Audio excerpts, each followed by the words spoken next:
అదే RTV app వార్తల్ని క్షణాల్లో చదివే అవకాశం ఉంటుంది. ఒక న్యూస్ పేపర్, ఒక టెలివిజన్ ఛానల్ మీ చేతుల్లో ఎప్పుడూ ఉంటాయి. మిర్యాలగూడలో ఎమ్మెల్యే బిఎల్ఆర్ గారు అద్భుతమైన స్వాతంత్ర 78వ సంవత్సరానికి వేడుకలలో వెళ్ళడం జరిగింది. ఈరోజు ఇక్కడ విద్యార్థుల పర్ఫార్మెన్స్ చూస్తే చాలా సంతోషంగా అనిపించింది. ఎందుకంటే భారతదేశంలో 78 సంవత్సరాల తర్వాత ఇన్ని కులాలు మతాలు ఉన్నప్పటికీ కూడా, ఇన్ని భాషలు ఉన్నప్పటికీ కూడా ప్రజలందరూ ఏకమత్యంగా ఈ దేశాన్ని ముందుకు తీసుకువెళ్ళే సమయంలో విద్యార్థులలో ఈ భారతదేశం గురించి, దేశం గురించి ఆ క్రమశిక్షణ, ఆ పట్టుదల, ఆ ప్యాషన్ ఏదైతే దేశానికి ఇవ్వాలో అదొక స్ట్రాంగ్ మెసేజ్ ఈరోజు విద్యార్థులకు ఇవ్వడం జరిగింది. అంతేగాక 10 సంవత్సరాల తర్వాత ప్రజాపాలన ఏదైతే ఉందో, రేవంత్ రెడ్డి గారు కాంగ్రెస్ ప్రభుత్వం వచ్చిన తర్వాత ప్రజలకు ఒక స్వేచ్ఛ కల్పించడం జరిగింది. ఆ స్వేచ్ఛతోనే ఈ గ్యారంటీలు అమలు చేయడము, ఈరోజు అందరు రైతులకు ఏదైతే హామీ ఇచ్చారో 2 లక్షల రూపాయలు రుణమాఫీ అని చెప్పి ఈరోజు అందరు రైతులకు ఈ 2 లక్షల రుణమాఫీ అవుతుంది. నిజంగా ఆశ్చర్యమైంది. కేటీఆర్ గారు నిన్న ఒక ప్రకటనలో 1 కోట్ల రూపాయలు రుణం తీసుకున్నారని రాష్ట్ర ప్రభుత్వం మీద ఆయన విమర్శలు చేయడం జరిగింది. నేను వారికి అర్థం అవట్లేదు, ఇది రైతులకు ఉపయోగపడే స్కీము మీరు ఏదైతే అమలు చేయలేదో రాష్ట్ర ప్రభుత్వం అమలు చేసేటప్పుడు మీరు ఏదో ఒక అబద్ధాలు చెప్పి ప్రజలకు తప్పుదారిలో తీసుకెళ్తున్నారు. కేటీఆర్ మీరు గమనించాలి. మీరేమో కమిషన్ల కోసం పనిచేసినారు, ఈ రాష్ట్ర ప్రభుత్వం ఏమో అభివృద్ధి కోసము ప్రజల కోసం పనిచేస్తుందని చెప్పి మీరు గమనించాలి. 7 లక్షల కోట్ల రూపాయలు అప్పు చేసి కేవలం కాంట్రాక్టర్లకు అప్పగించారు. సుంకశీలలో కూడా మెగా ఇంజనీరింగ్ ఏదైతే కాంట్రాక్ట్ మీరు ఇచ్చారో ఆ కాంట్రాక్ట్లో ఎక్కువ కమిషన్లు దోచుకోవడం వలన క్వాలిటీ లేక ఆ రిటైనింగ్ వాళ్ళు కూడా పడిపోవడం జరిగింది.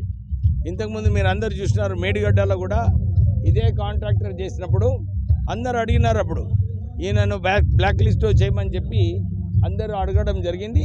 అప్పుడైతే మీకు కళ్ళు కనబడలేదు, మీకు నిర్ణయం తీసుకోవడానికి మీకు శక్తి లేకుండే. ఎందుకంటే ఇన్ని కమిషన్లు తీసుకున్నారని చెప్పి మీరు మెగా ఇంజనీరింగ్ పైన సరైన చర్యలు తీసుకోలేదు.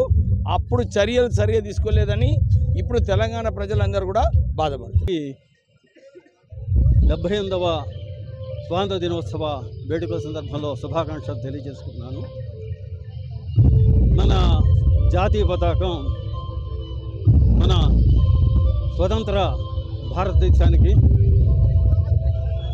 భారతదేశ ప్రజానీకానికి, అలాగే భారతీయ యొక్క ఆత్మగౌరవానికి ఇది ప్రతీక. గురదాడ వారు చెప్పారు కదా, దేశం అంటే మట్టి కాదు, ఈ దేశం అంటే మనుషులు. ఈ మన జాతీయ పతాకం, త్రివర్ణ పతాకం 141 కోట్ల భారతీయులకు ఇది ప్రతీక.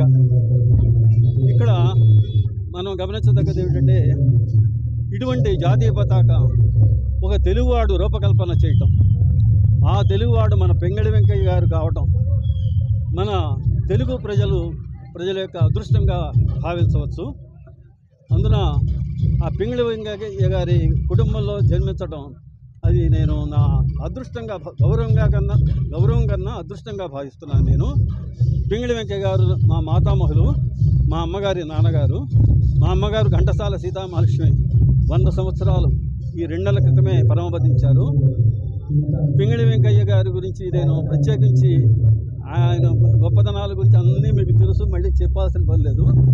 ఆయన కేవలం పతాక కల్పనకే కాకుండా ఆయన వివిధ రంగాలలో ఒక సైనికుడిగా, అలాగే ఒక అధ్యాపకుడిగా, శాస్త్రజ్ఞుడిగా, అట్లాగే ఒక పరిశోధకుడిగా మీకు తెలుసు.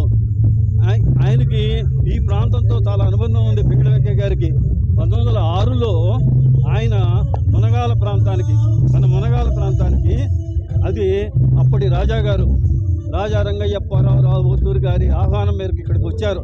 మునగాలలో వ్యవసాయ పరిశోధనా కేంద్రాన్ని స్థాపించి ఆ రోజుల్లో ఈ కద్దరు ముతక కద్దరు వచ్చేది, నూలు, ఆ పత్తి నూలు, ముతక నూలు ఇచ్చేది.